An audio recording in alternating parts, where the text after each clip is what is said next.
Hi, Martin from Steffi Ball Promotions. We actually have a special guest. If you've got DAZN boxing app, you'll have watched his fight a couple of weeks ago at Headingley. He was absolutely fantastic. There was a 320 punch combination involved, which was absolutely amazing. He is the WBC international champion, the British champion, and recently crowned the IBO world champion, Maxi Hughes. Thank you very much for joining us. Yeah, how good does that sound? All them titles. Oh, sounds amazing. Like my last 3 fights, I fought for a different belt each time and won them. Right, the closest I get to a belt is Matalan. But it's amazing, like how far, like from the Donny Doan conversation to now, like just watching you at Headingley, you just look like you meant to be there. Like you just looked. All the crowd was there. It was like in your hometown. It was just a perfect night. Like, what was it like walking out to the ring? Oh, brilliant! To it, like first time boxing outside in a major stadium. That was surreal. But then obviously I'm the home fighter anyway. But then I like after it was only now when I think about it, I feel a bit sorry for my opponent Giovanni because he just got booed. It was like hostile for him, but it does make you proud that how obviously there was all my lot, but then just anyone generally in crowd, it sort of felt like just England v Mexico on fight night. So we're obviously all pro England and just a great reception, and it made me feel very proud to walk out to cheers, and just such a buzz and such a natural high it is. It was an unreal event when it like being with Josh headlining, and there was Katie Taylor was on the same bill. It was just full of star-studded, and I ain't gonna lie. When I found out you was fighting Straffon, there was kind of like he's just knocked out James Tennyson in the first round. This is a hard fight, and but not because I don't know much about Straffon. To be honest, I just know he just knocked out like a massive contender, James Tennyson, in the first round. So was that in your head as well, thinking this is a fight I know I can win, but this is a fight where I know I could potentially get hurt as well? The side of getting hurt never sort of crossed my mind. It does give you the fear factor and the edge in your training to, you certainly don't cut no corners, or you get up for your runs, you push yourself in training and on your runs, so you make sure you're physically as prepared as can be, so your body is able to do what it needs to do. But mentally, I was never worried about getting hurt. If I worried about that, I won't ever get in ring and fight. Yeah. But it did give you more of that edge, thinking this guy can seriously bang with both hands because I've seen it, and I know James, and I know how big and strong he is. So to do that to him, it does make you think. It doesn't make me worry. It just made me more concentrated, more focused, not allowing myself to make a mistake and get caught by me making a mistake. So not giving him a chance to land them big shots. So it just gave me more of just an edge, a more composed, concentrated edge. But yet I was still relaxed and able to have that free flowing movement and be slick. Otherwise, if you were too, you could end up too rigid, too tense. But I got it flowing. I just got that balance right, and it was just my night. The thing is, though, that's the thing. We didn't just win. Like I always think, when you win a world title off someone, you've got to beat them. You can't just nick it. There was no there was no hesitation whatsoever. You won that fight. If Strafford's chin wasn't made of metal or granite, then you would have got the stoppage, and that's what makes you think moving forward. And that's obviously that's what made Eddie Hearn think moving forward that, mate, you're up there with the big boys. Do you remember when me and you was joking a couple of months ago about Lomachenko? Yeah. That seems a lot more real now, doesn't it? Seems a lot more real because you just, as I said to you at the beginning, you just look the part. Like even the commentators, not to being disrespectful to the commentators, but the first 3 rounds, I think you actually surprised them about how the way you was boxing, and then that 5th round, you always know when a commentator's surprised because you hit that strap on with some serious shots. And I was actually watching the TV, and I was actually out of breath for you. And then when the camera panned to you as you went into the corner, you just looked as if you just hit the bag for about 2 seconds. There was no puff, there was no blowing. Is that how you felt? I've just got a really good poker face because I was tired. I'd put a lot of effort in, and straight away, you know, as the old wise head on my shoulders is, sat down. As soon as I got on stool, told Frank, my cut man, says, Frank, pull my protector out my stomach, sat back, straighten my spine, deep breaths, compose, get a good few gulps of air, and listen to Sean, listen to instruction. And it's something we're doing, and what I do as well as what I've found with experience, because gum shields now are mainly dentist ones, and they're very well fitted. So I leave my gum shield in. A lot of people like to have it pulled out, rinsed, and then back in. But you're wasting valuable seconds there. You know, like, because of how fitted your gum shields are, you've got your trainer's hand in your mouth trying to pull your gum shield out, and you're not controlling your breathing there. So I leave it in because it's well fitted. I always leave it in. Everybody leaves it in sparring. So I thought, what's the point in taking it out? So just it's just little tips like that that I could give to the young up and comers. So I sat down. Obviously, nobody's faffing with my gum shield.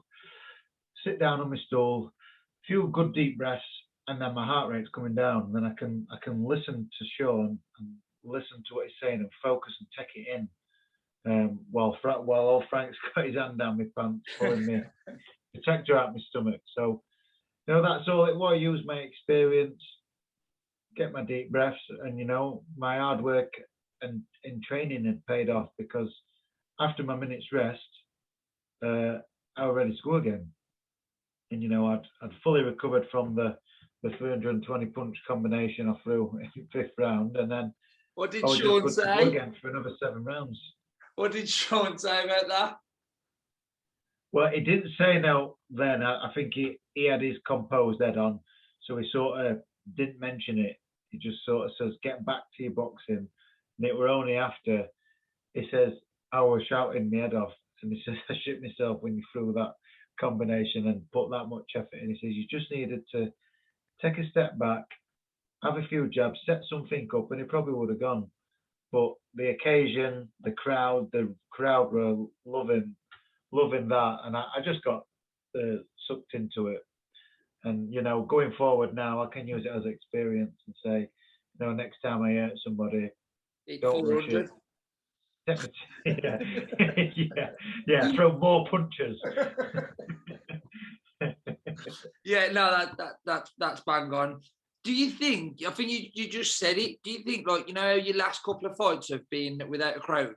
Do you think if there wasn't a crowd, you would have done that? Absolutely. That's just, you know, I've just obviously beating John O'Carroll. People maybe saw it as a bit of a fluke because it were a close fight, but excuse me, I've just got better and better. You know, I'm not fluking this. I am actually good at boxing. And the results are just speaking for themselves. I feel like I've just got better each time I fought. You know, from the time we spoke February last year when I had the 4-round fight against Chris Pilkington, you know, to just over 18 months later, I've been a world champion. It's amazing. It's Yeah. absolutely amazing. And like, I know you keep. I know, like, I know. Well, let's go back to the fight now. What was it like? You know, when they were when you were standing in the ring and they were about to do the announcements. Did you? Yeah. I know we all knew, but was there anything in your head thinking, I can't get robbed here? Surely I can't get robbed here. No, things like that don't even enter my head. I just thought I was just laser focused. I just thought I know what I've got to do. I know, I know the plan. I know I've just got to go out and execute it. And I wasn't anxious or impatient. As I were in that ring, obviously I had to do the ring walk first, so I was there a little bit longer than Strafford. But I was just sort of pacing, thinking, I just want Bell to go. I want the bell to go, and I want to get on with me. Like it's a job. I just want to get the bell going so I can get on with my work and do my job, and then I've got it done. No, that's fair. And so, like, the 12 rounds was up. You were there walking around the ring. You could hear Steffi in the. Yeah. You could hear Steffi, Sean. You could hear all your fans. Was there ever any doubt that you wasn't going to get the result? No, I felt I was seriously bossing it. I felt like the closest round was possibly the first round, which was it's you're feeling each other out. You're seeing dropping a few feints, seeing what each other come up with. But I think, well, on two of the judges' scorecards, I think I won that. Well, on two of the judges give me every round, and the 10-8 round, I think in the fifth round. I think one of the judges, excuse me, you're doing again. I think one of the judges gave it 119. Was it? It might have been 119, 109, which I'm not sure what that is, but it maybe sounds like he might have won a round there, which judges have given him a round. Maybe it was the first round. I'm not sure. Not too good at maths, so I can't work that out. You know, I ain't even going to try, mate, because I'm horrendous. I am. I'm telling you. I'm thinking. Well, going back to your question, yeah, there were no doubt in my mind that I'd won it. It felt like it was close first round, and then I started edging more, and then in fifth round, obviously, nearly got him out of there, and then I think from then on, the rounds started just being more wider to me. Yeah, no, you're right. It's just the fifth round you kind of played into his hands because that's what they want, and the Mexicans they want a war. But your boxing skill was just, and I ain't saying this just because you're in front of me. Your boxing skills was superb. Like literally, you hurt him that much that he just sat on the ropes. And like you said, there was the thing you could have done different, but that's life, in it. Like you said, you've got. But then so we've got the victory, world champion. How did the Eddie Hearn signing come about? Because that's just unreal. Yeah. Well, I'd signed the fight contract, which in the fight contract states that by signing this, and if you win the fight, which you're signing to, you enter, you're entering into a contract with Matchroom and Eddie Hearn. So all they had to do was win the fight, and now I'm automatically signed up. Have you spoke? Had you spoke to Eddie prior? Well, my management team had done this. Steffi had done this, and MTK had done this with Eddie, like on my behalf, sort of thing. All I had to do was sign the papers. But yeah, Eddie was there backstage once I come out of the ring, and he shook my hand, congratulated me, says, "What a win that was." And it's like I said to Eddie, I says, "Let's take over the world now, Ed." The thing is, though, you actually you're in that you're in that bracket now. You really are. Like, well, people joked when I won that WBC International and I called Devin Haney out. They were laughing. Devin Haney and his dad watched that fight, and his dad's done 2 interviews where they've spoke about me and they've given me credit. They says kudos to Maxi, he's done well. We'll give him credit for stepping up and getting the win, and we'll give him credit for calling Devin out. He's a serious operator. he did what he needed to do. He's now got an IBO belt, which they'd like to fight for, which his dad's words was. So they said they want that fight. So, it's not a laughing matter anymore. This is serious. And I've earned my right to go and challenge him. I can see that being held at Donny Dome. Yeah. What would that be in America then? I'm guessing so, yeah. And it's something I'd love to do. I always wanted to box abroad, which I got to do that last year when I fought in Dubai. So the only other place I'd really love is anywhere in America. So hopefully that fight will come off. That'll just be unreal. That's a life-changing fight, isn't it? But the thing, absolutely, you're not that opponent that going to lose, and that's the thing. That's what's in my head. On my current form, I am not losing anytime soon. So you send me over there to fight Devin Haney, I'll go over there and I'll beat Devin Haney. It's amazing, isn't it? How you can have this conversation, how we can have this conversation. Yeah. And again, I know I don't care about the odds because they always write me off anyway. I'm always the underdog, so I'd be underdog then, and then I'd, coming back with a WBC belt, I'd walk around every bookies I see on High Street and just go and stick my middle finger up at them through a window. Yeah, but it's amazing, like what the story, like it's people. They say the Cinderella story, but like I've seen it with my own hands. Like I've just seen you get better and better and better. And yeah, look at you sitting down, just having a chat as just like a normal guy. Like yeah, I'm back at work today. I know. I seen that this morning. It's mad. Like I seen your interviews with IFL TV. I love them, to be fair. And you're just that normal guy. You really are. Like if you beat Devin Haney, you Terry, Jace, Cunningham, you could actually put a Netflix series about her because you just keep you just keep going to that next level. Yeah. Steffi worded it good. He says like we're just ordinary people doing extraordinary things. So that's all it is. Daring to go one step beyond to be better and to just try and do something, and that's all it is. I'm been on site today. Site managers were like, "What are you doing back here?" And I'm like, "Well, it's my job, isn't it?" I bet they don't tell you what to do no more, though, do they? Yeah, that's the annoying thing. They still do. Saying, make sure you pick your paint cans up when you finish. Don't just leave them lying around. You leave them lying around. Sometimes, when I'm in a rush to get to the gym. Have you been back in? Have you been back in the gym yet? I haven't been in, so it's been a full week. But as you can see behind, we've got a treadmill here, and I've been back on treadmill tonight. I just feel eager. I feel put. I had a few days, Monday, Tuesday, Wednesday, I was aching. My face were a bit bruised, but Thursday, Friday, and weekend, my body feel like it's fully recovered.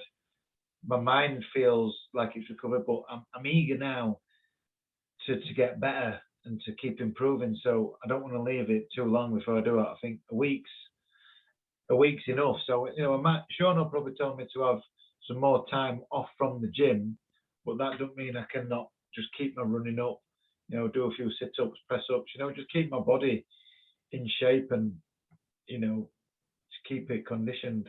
Yeah. There was a fight on the main card with Josh. How gutting was that for Josh? Yeah, could you see it in his face, the way he talked? He wanted it so bad to get his redemption. And the way I know it were only 2 rounds, but the way it started was the way we'd planned in the gym for Josh's tactics to go. And it were as I executed my game plan, Josh were executing his, and it's just a shame. I'm gutted for him that he couldn't, he couldn't have his redemption. It's a shame, yeah. But there'll be options for Josh now, and I know because Joshua wants to carry on. You know, he don't want to be out of the ring too long. But whereas Lara is going to have to, because of the size of the cut, he's going to have to let that heal. So Josh can't wait around another 6 to 8 months for that. He's going to move on, but he has to move on. So, you know, maybe he'll look at targeting that, you know, next year, or, you know, in a couple of fights time. You know, if he still feels he wants to get that redemption, which I think, knowing Josh, I think he will want to get that. I like the way I liked his interview when he was talking to Coogan, and he was like, if he don't, he says if I fight someone else and I would say I beat him, and that Lara fights someone else and loses, he went, the Lara fight becomes pointless and nobody wants to watch it. And he says, and I don't want that. Yeah, he wants to beat everybody who he steps in ring with. Yeah, do you know what I mean? And I think that's the only thing that's killing him. But it's a shame because it was all set for that night, wasn't it? It was all set. Yeah, things were going his way. He felt good. His training, the weather was perfect. Yeah, you know, and what a stage to have done it on as well, in front of his own fans. Sold 20,000 at Leeds. So yeah, good for him. Absolutely. But he'll be absolutely. I think he'll be absolutely buzzing that you won. So it is what it is. You get, do you know what I mean? You get. Oh, absolutely. He's told me that himself, you know, and when he's during this camp, he's realised, says, you know, like, he can look to me for inspiration because I've been there, lost 5 times, dusted myself down 5 times, gone back to the small old shows like we saw you at Donny Dome last year. I were having to get a 4-round win just to get a win, so that I could be put back into title fights. Just something I had to do. I didn't get paid for that fight. I just sold enough tickets to pay Chris's wages, you know, and I didn't even make Steffi no money. Steffi did me a favour as well, just letting me be on, because I didn't make no money for him as the promoter putting the show on, outlaying his costs. So I'm grateful to Steffi for, you know, as my manager, and he's just done his job. And I feel like now getting these wins is a thank you to Steffi, to say, you know, you invested in me, you did me a favour, and now I'm giving back by delivering on fight night. No, that's so nice to hear, to be honest, because Steph is an unbelievable bloke. I've known him a couple of years, and the one thing I love about Steph, he's not in it for himself. He's in it for all of his other fighters. No, he's in it for local fighters who've not had.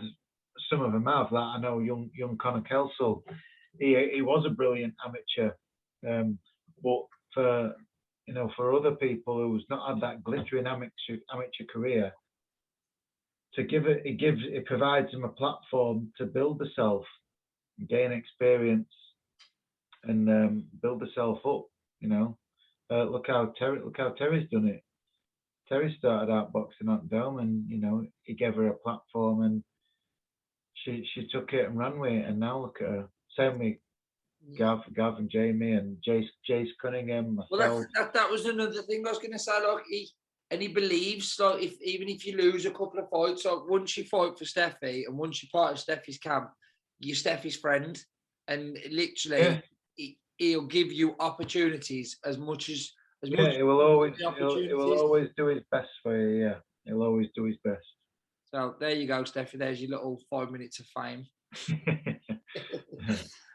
Maxi, I'll let you go, mate, because I know you probably want to get your head down because you've got an early start on the building. I have and all. I've got to be down at Newark tomorrow, so I'll be leaving house at 5:30 tomorrow. That's it now. All your big massive fans now know that you're on the way down to Newark in the morning. They're going to be there waiting. Yeah, throwing eggs at my van as a good place. Maxi, thank you very much for your time, mate. Cheers, mate. Thanks for having me on, Paul. Thanks, mate. See you in a bit, mate.